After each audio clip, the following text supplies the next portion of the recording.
Hello friends, how are you? Hoping that all of you are doing well at your home. Friends, जिस प्रकार बिना प्राण के शरीर का कोई अस्तित्व नहीं होता है, ठीक इसी प्रकार इंग्लिश ग्रामर में बिना टेंस के ट्रांसलेशन का कोई अस्तित्व नहीं है। टेंस ही ट्रांसलेशन का आधार है। इसको आप बैकबोन भी कर सकते हैं, जिससे पूरा ट्रांसलेशन रूपी जो ढांचा है वो निर्भर रहता है। तो आज हम लोग इसी टेंस का अध्ययन करेंगे।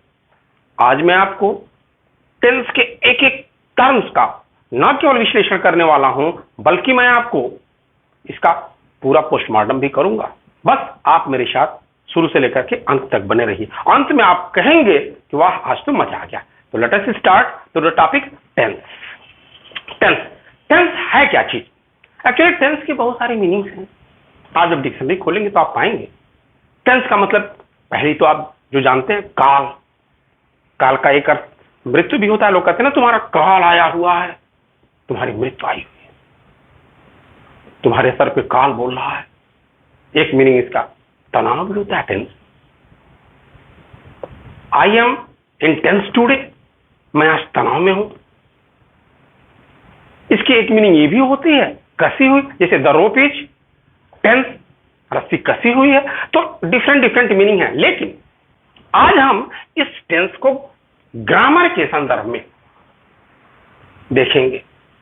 एक्चुअली ग्रामर के संदर्भ में टेंस वे रूल होते हैं, यानी आप ये कह सकते हैं कि टेंस इंग्लिश ग्रामर के वे रूल होते हैं जो हमें ये बताते हैं कि कोई भी कार्य कौन से समय में हो रहा है और कितना हुआ है।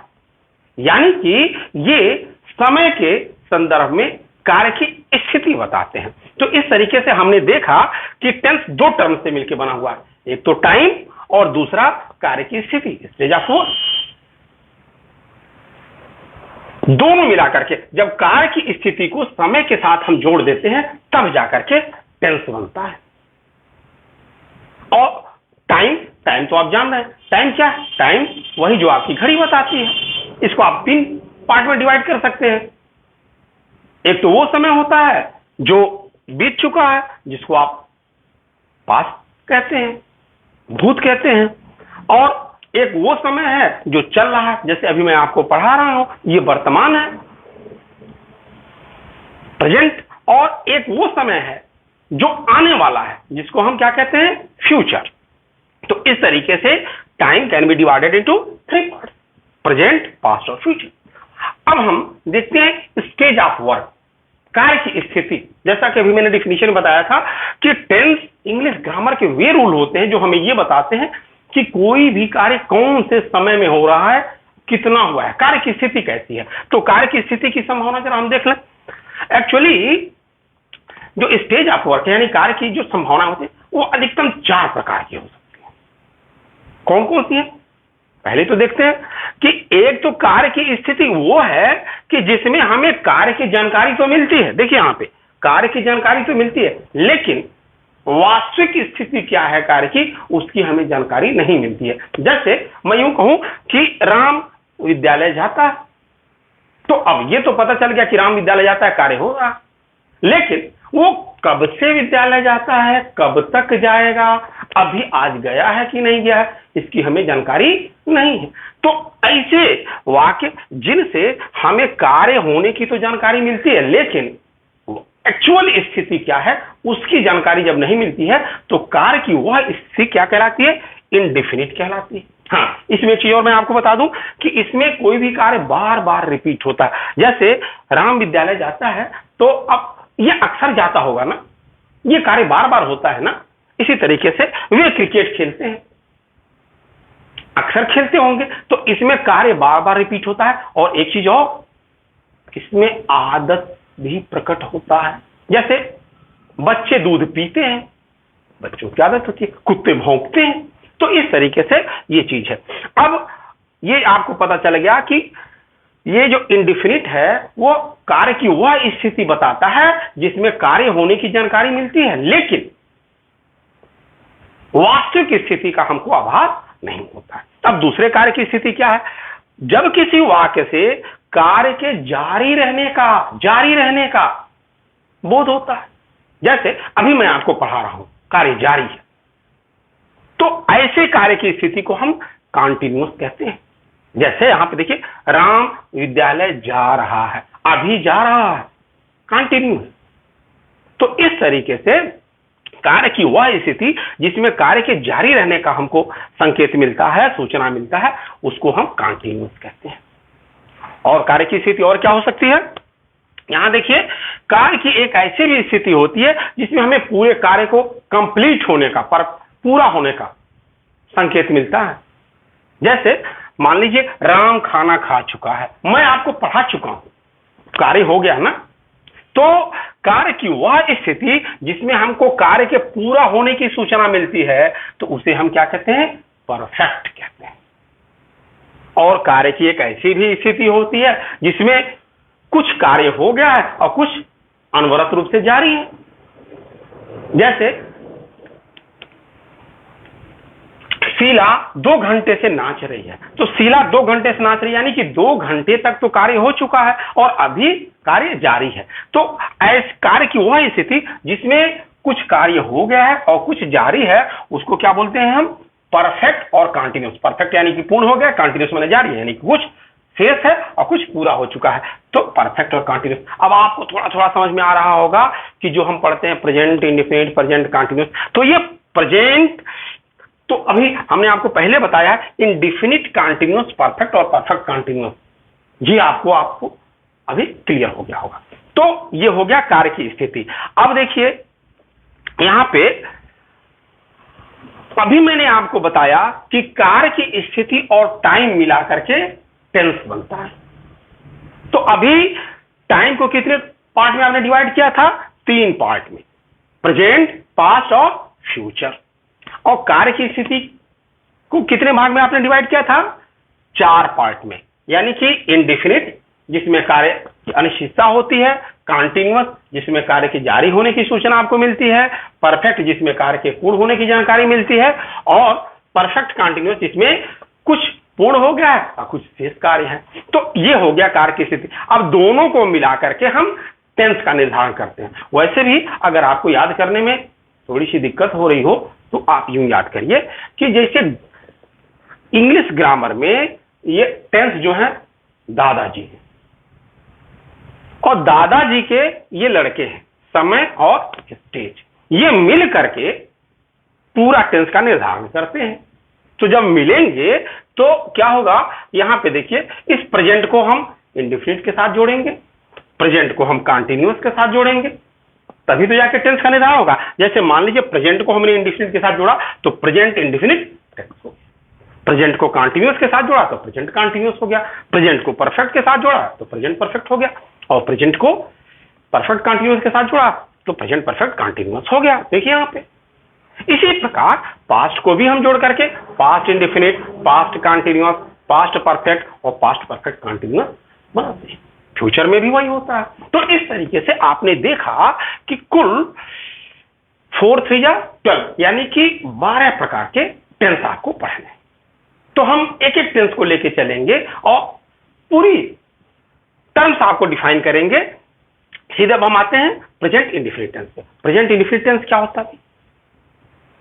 प्रेजेंट इंडेफिनिट टेंस जिन वाक्यों के अंत में ता है, ते है, ती है इत्यादि शब्द आता हो, जैसे वह दूध पीता है, वे क्रिकेट खेलते हैं, तो देखिए दोनों वाक्यों में ता के बाद या ते के बाद है आ रहा है। और मैंने इंडेफिनिट में क्या बताया था कि आदत का भी बोध होता है या कोई कार्य बार बार भी रिपीट होता है, तो ये आपका प्रेजेंट इंडेफिनिट टेंस होता है। अब हम देखेंगे इसके ट्रांसलेशन बनाने का तरीका। एक चीज मैं आपको बता दूं कि हिंदी में वाक्यों को लिखने का पैटर्न थोड़ा सा अलग है और इंग्लिश में अलग है। हिंदी में क्या है? हिंदी में जब भी आप कोई वाक्य लिखते हैं तो सबसे पहले आप कर्ता लिखते हैं। कर्ता का मतलब यह है कि कार्य करने वाला डूर। जैसे पहले वाले वाक्य में वह दूध पीता है, तो काम कौन कर रहा है? वह। ठीक। दूसरे वाले वाक्य में क्या है? वे क्रिकेट खेलते हैं, तो काम कौन कर रहे हैं? वे, यानी कि दे। तो ये कर्ता हो गया। हिंदी में क्या होता है? सबसे पहले कर्ता लिखते हैं, फिर कर्म लिखते हैं जिसके साथ कार्य हो रहा है, और उसके बाद हम क्रिया लिखते हैं। लेकिन इंग्लिश में अलग तरीका। इंग्लिश में क्या है कि यहां देखिए, सबसे पहले हम सब्जेक्ट यानी कि कर्ता लिखते हैं, इसके बाद हम क्रिया लिखते हैं। अब क्रिया का कौन सा रूप है ये टेंस के अनुसार डिसाइड होता है, वो हम आपको स्टेप बाय स्टेप बताएंगे। तो क्रिया लिखते हैं और इसके बाद हम ऑब्जेक्ट यानी कि कर्म लिखते हैं। तो इसमें हिंदी में क्या होता है, ऑब्जेक्ट वर्ब से यानी कि क्रिया से पहले आता है, और इंग्लिश में क्या होता है कि ऑब्जेक्ट क्रिया के बाद होता है। तो अब हम यहाँ पे इसी वाक्य को लेकर के और ट्रांसलेशन बना करके समझने की कोशिश करते हैं। यहाँ पे देखिए, सबसे पहले वह दूध पीता है, तो क्या वह की अंग्रेजी हमने ही लिख लिया। अब हमको यहाँ पे वर्ब पे ध्यान देना।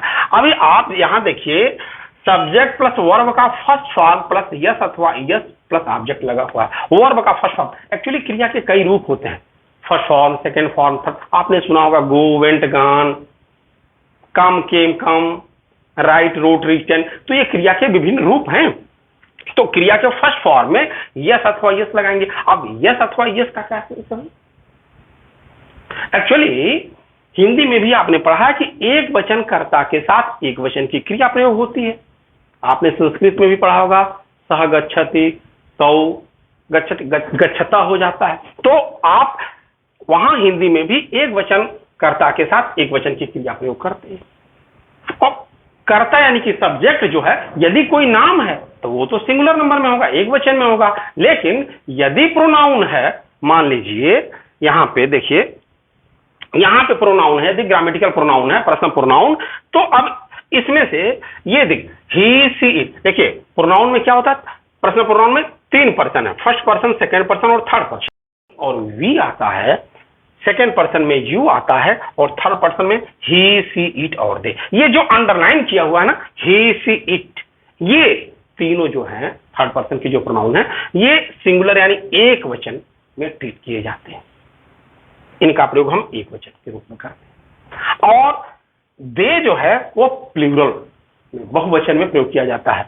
और आई, वी और यू जो है ना, ये देखने में नेचर से तो सिंगुलर है, लेकिन यूज इनका प्लूरल में होता है। आई, वी और यू का, इनका प्रयोग हम जब भी करते हैं तो प्लूरल में यानी बहुवचन में करते हैं।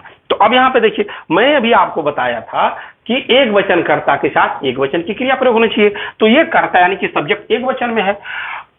इंग्लिश में जितनी वर्ब्स हैं, जितनी क्रियाएं हैं ना, सब प्लूरल फॉर्म में होती हैं, बहुवचन में होती हैं। तो अब अगर हम वर्ब का फर्स्ट फॉर्म लिखते हैं तो क्या हो जाएगा, सब्जेक्ट तो हमारा सिंगुलर है और वर्ब हमारा प्लूरल हो जाएगा। तो हम वर्ब को भी प्लूरल से सिंगुलर बनाते हैं, और वर्ब को जब हम प्लूरल से सिंगुलर बनाते हैं तो उसको सिंगुलर बनाने के लिए यस अथवा यस का हम प्रयोग करते हैं।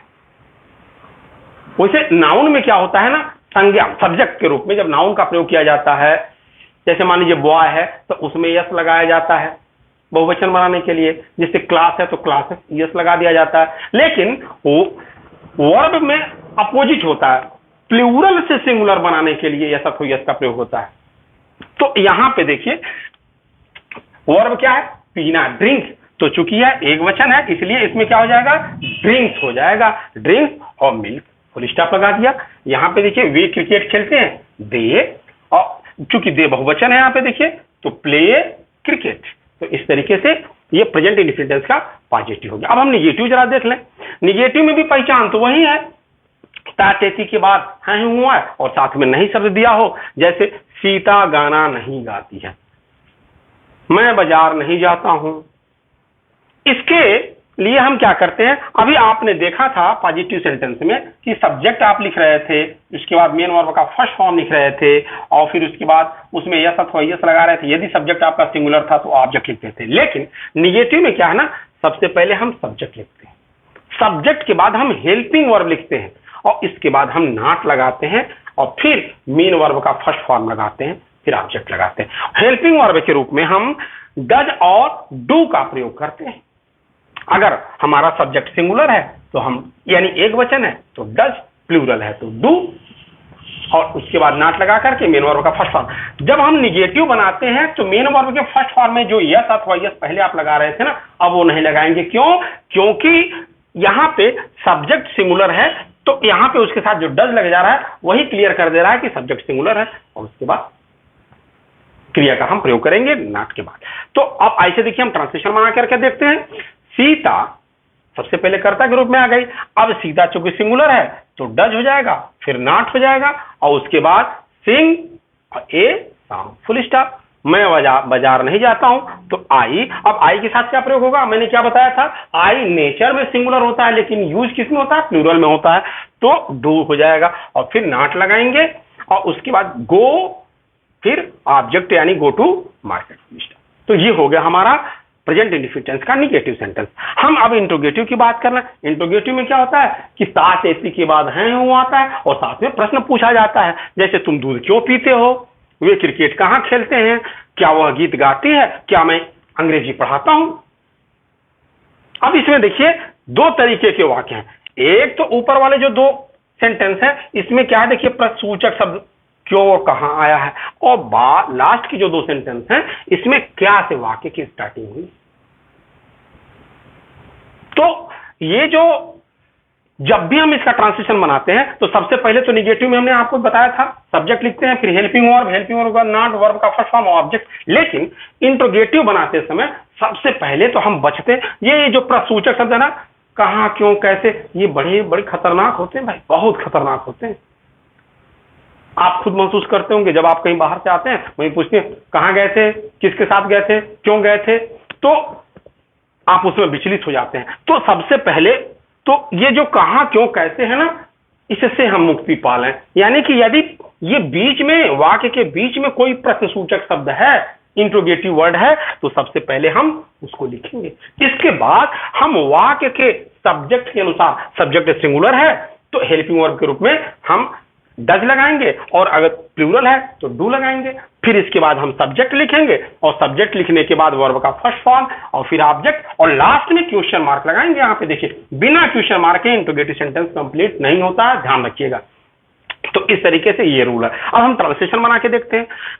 तुम दूध क्यों पीते हो, तो क्यों है सबसे पहले, तो व्हाई लिखेंगे हम। व्हाई लिखने के बाद अब सब्जेक्ट के रूप में क्या है, तुम, यू, यानी कि हम यू के अनुसार सहायक क्रिया कौन सा लिखेंगे, डू और डज में से, देखिए डू लिख दिया हमने सीधे। इसके बाद यू लिखेंगे, और यू लिखने के बाद वर्ब का फर्स्ट फॉर्म ड्रिंक और मिल्क, और लास्ट में क्वेश्चन मार्क। वे क्रिकेट कहां खेलते हैं, सबसे पहले कहां की इंग्लिश लिखेंगे, वेयर, और उसके बाद दे के अनुसार क्या होगा, डू, फिर सब्जेक्ट के रूप में दे लिखेंगे हम, और प्ले क्रिकेट, लास्ट में क्वेश्चन मार्क। क्या वह गीत गाती है, अब इसमें देखिए क्या वह गीत गाती है, ये जो सेंटेंस है इसका उत्तर आंसर आप हां या नहीं में दे सकते हैं। इसमें बीच में कोई प्रश्नसूचक शब्द नहीं है। तो जब बीच में कोई प्रश्नसूचक शब्द नहीं होता है ना, तो उसमें हम वाक्य की स्टार्टिंग जो होती है ना, हेल्पिंग वर्ब से करते हैं, अथवा इसका मतलब डज और डू से करेंगे। अब डज और डू का निर्धारण तो सब्जेक्ट के अनुसार ही होगा ना, सब्जेक्ट के नंबर के अनुसार होगा। सिंगुलर नंबर है तो डज, प्लूरल है तो डू। तो देखिए वो गीत गाती है, वह यानी कि सी, और सी के साथ क्या होगा, डज, तो does she sing a song, और लास्ट में क्वेश्चन मार्क, क्या मैं अंग्रेजी पढ़ाता हूं, यानी कि अब आई है सब्जेक्ट के रूप में, तो आई के साथ क्या हमने बताया था, डू, यानी कि डू आई टीच इंग्लिश, और लास्ट में क्वेश्चन मार्क। तो इस तरीके से देखिए आपने प्रेजेंट इंडेफिनिट टेंस के इंट्रोगेटिव को पढ़ा। अब इंट्रोगेटिव के साथ साथ हम निगेटिव भी जरा देख लें। निगेटिव, इंट्रोगेटिव निगेटिव में क्या होता है ना कि ता तेती के बाद है वो आता है, नहीं भी आता है सब, और प्रश्न भी पूछा जाता है। जैसे तुम दूध क्यों नहीं पीते, देखिए ते के बाद है आ रहा है, प्रश्नसूचक शब्द भी है, नहीं भी है। वे क्रिकेट कहां नहीं खेलते हैं, क्या वह गीत नहीं गाते, क्या मैं अंग्रेजी नहीं पढ़ाता हूं। अब ऐसे वाक्यों का ट्रांसलेशन बनाने के लिए आप पहले इसके पहले वाले इंट्रोगेटिव वाले सेंटेंस पे जाइए। सबसे पहले आप क्या कर रहे थे, कोई प्रश्नसूचक शब्द था उसको लिख रहे थे, फिर आप हेल्पिंग वर्ब लिख रहे थे, फिर सब्जेक्ट लिखते थे, वर्ब का फर्स्ट फॉर्म ऑब्जेक्ट। जब हम इंट्रोगेटिव निगेटिव की बात करते हैं तो यहां पे ये सब्जेक्ट और वर्ब के फर्स्ट फॉर्म के बीच में ना हम नॉट लगा लेते हैं, बाकी सब वही है। देखिए इंट्रोगेटिव वर्ड, फिर उसके बाद क्या करेंगे, हेल्पिंग वर्ब के रूप में डज अथवा डू, फिर सब्जेक्ट, और उसके बाद नॉट, हमने बताया भी नॉट यहां पे लगा देंगे, और वर्ब का फर्स्ट फॉर्म, और फिर ऑब्जेक्ट, और लास्ट में क्वेश्चन मार्क। देखते हैं सबसे पहले व्हाई यानी क्यों की इंग्लिश लिखेंगे, इसके बाद यू के अनुसार डू, यू, और यू के बाद देखिए सब्जेक्ट के बाद क्या लगाएंगे, नॉट, नॉट लगा दिया हमने, नॉट लगाने के बाद ड्रिंक मिल्क कर दिया और लास्ट में क्वेश्चन मार्क कर दिया।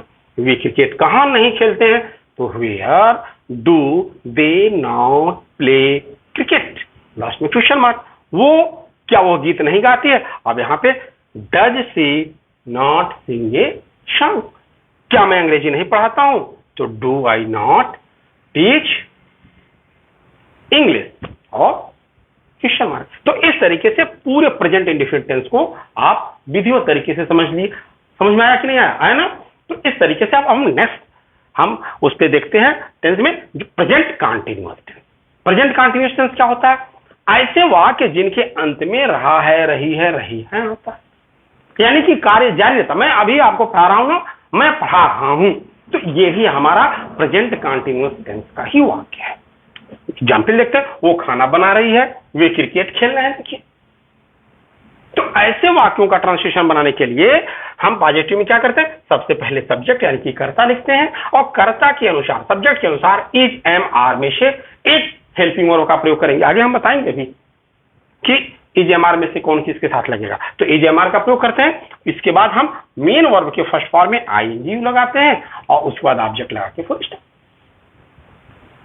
ट्रांसलेशन बना के देखते हैं। पहले वो खाना बना रही है यानी कि सी, अब सी के साथ अभी मैंने बताया इज, एम, आर में से एक हेल्पिंग वर्ब का प्रयोग हमको करना है। तो कौन सा करेंगे आप इसके लिए फिर वही प्रोनाउन के चार्ट पे जाइए। सी क्या है, सिंगुलर है।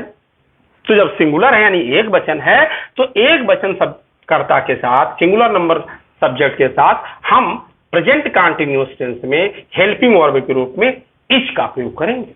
और अगर प्लूरल है तो वहां पे हम आर का प्रयोग करेंगे। प्लूरल के रूप में था आई, वी, यू और दे। आई, वी और यू ये हमने बताया था नेचर आपका सिंगुलर की तरह है, लेकिन यूज होगा प्लूरल की तरह। हाँ, इसमें आई के साथ हम आर का प्रयोग नहीं करते हैं, आई के साथ हम एम का प्रयोग करते हैं। जैसे मैं पढ़ा रहा हूं आई एम टीचिंग, तो यहां पे सी के साथ क्या होगा, इज होगा। इज हमने प्रयोग कर लिया और उसके बाद खाना बना रही है ना, तो कुक आईएनजी लग गया, कुकिंग और फूड फुल स्टॉप। वे क्रिकेट खेल रहे हैं, दे देखिए प्लूरल में है, आर प्लेइंग क्रिकेट। तो इस तरीके से प्रेजेंट कंटीन्यूअस टेंस का पॉजिटिव हो गया। अब हम नेगेटिव की बात करते हैं।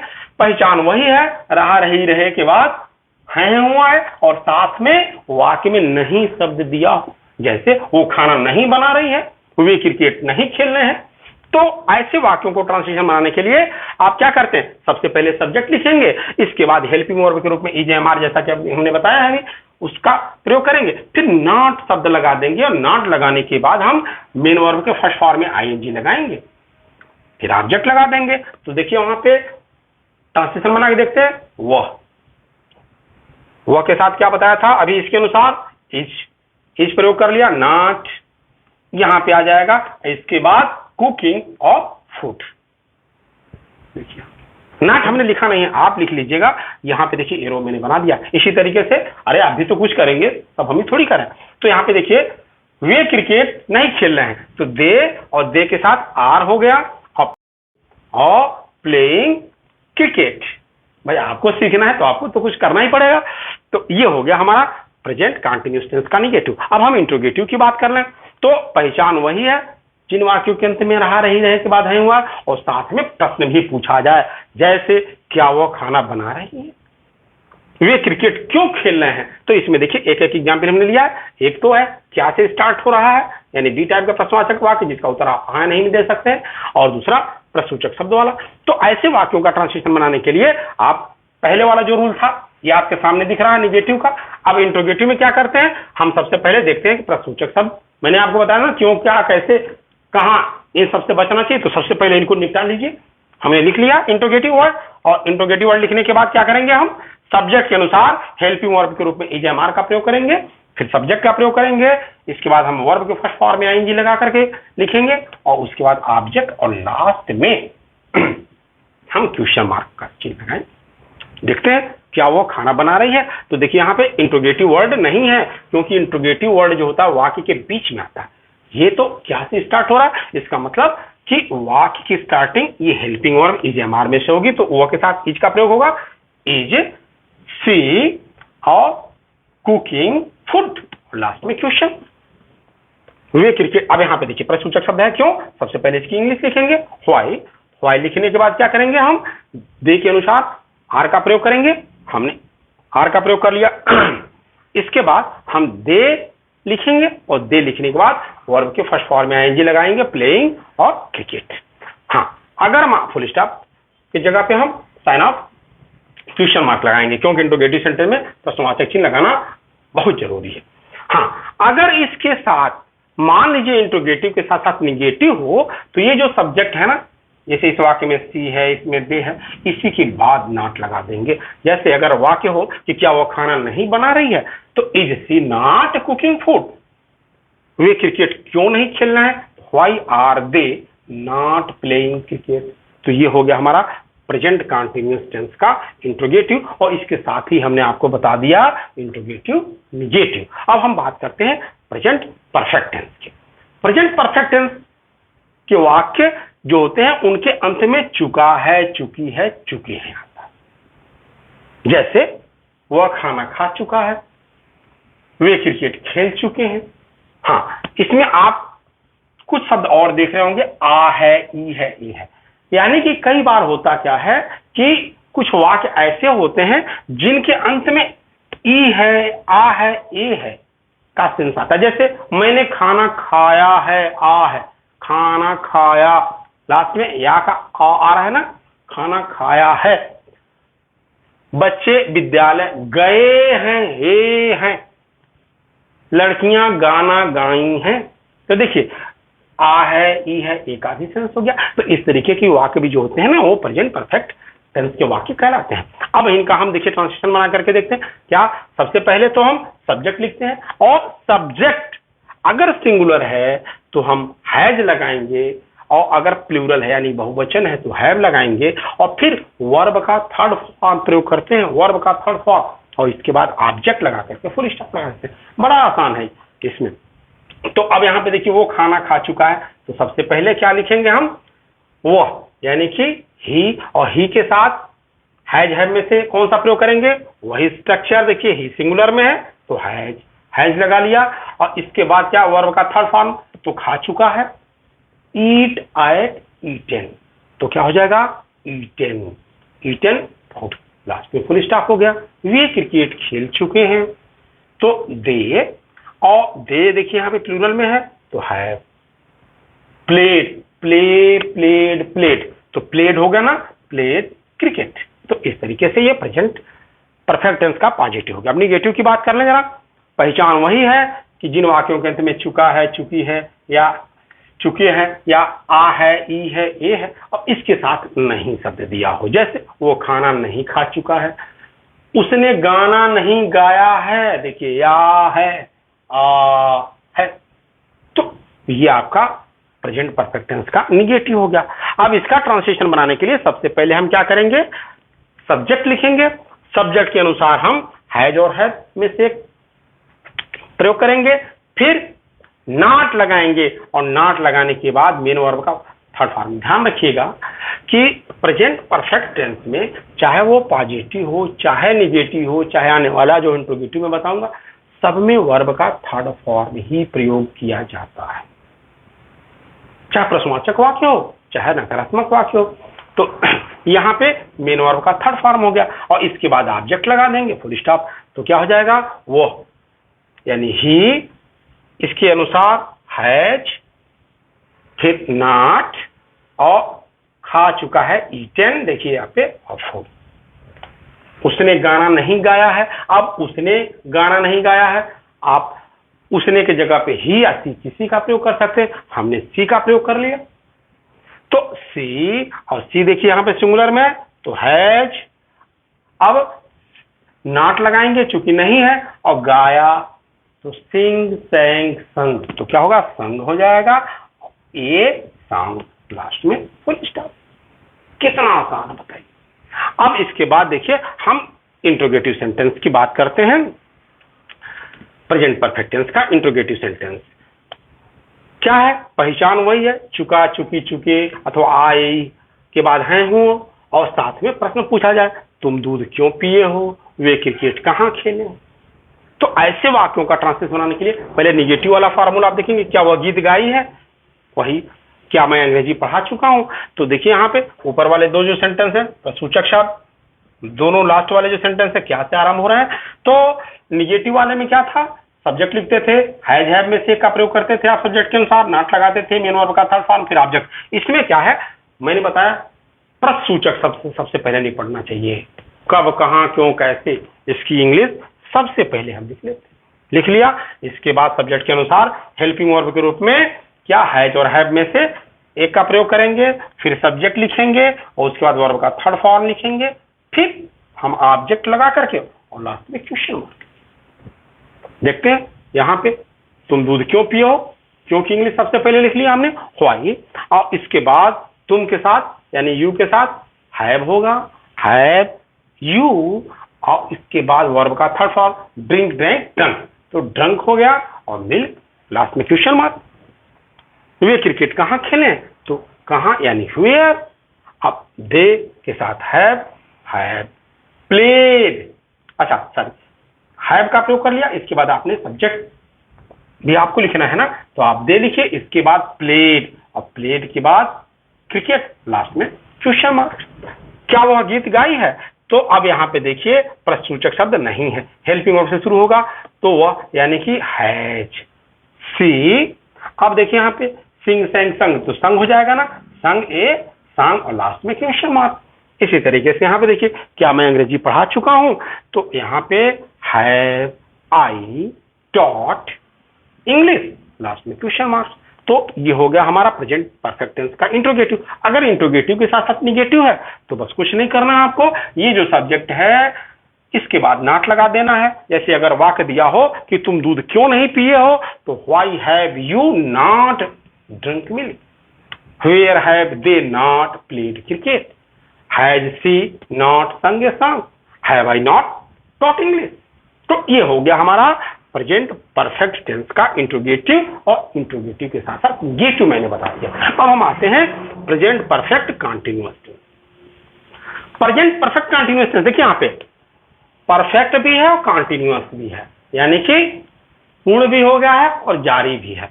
तो इसकी पहचान यह है कि जिन वाक्यों के अंत में रहा है, रही है, रहे हैं आदि के साथ साथ समय भी दिया, तभी तो आपको पता चलेगा कि कोई कार्य हो भी चुका है थोड़ा बहुत और अभी जारी भी है।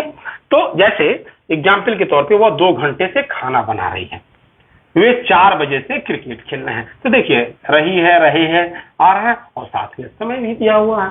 तो ऐसे वाक्यों का ट्रांसलेशन बनाने के लिए हम क्या करते हैं, सबसे पहले सब्जेक्ट लिखते हैं और सब्जेक्ट के अनुसार हम हैज और हैव में से एक हेल्पिंग वर्ब का प्रयोग करते हैं, यानी सहायक क्रिया लिख लिया हमने। इसके बाद हम बिन शब्द का इस्तेमाल करते हैं, BEEN यानी BEEN, बिन का हमने प्रयोग कर लिया और मेन वर्ब के फर्स्ट फॉर्म में ING लगा करके हम लिखते हैं। इसके बाद हम ऑब्जेक्ट लिखेंगे और इसके बाद अगर हमारे वाक्य में समय जो दिया गया है वो अगर पॉइंट ऑफ टाइम है तो सिंस लगाएंगे, और अगर पीरियड ऑफ टाइम है यानी अवधि बता रहा है तो फार का प्रयोग करेंगे। जैसे यहाँ पे देखिए पॉइंट ऑफ टाइम से और पीरियड ऑफ टाइम से क्या मतलब है, यहाँ देखिए वह 2 घंटे से, तो 2 घंटे से पीरियड बता रहा है, अवधि कितने समय से, 2 घंटे से, और वे 4 बजे से एकदम स्टार्टिंग यानी 4 बजे से क्रिकेट खेलना है तो पॉइंट ऑफ टाइम है, तो यहाँ पे सिंस का प्रयोग करेंगे।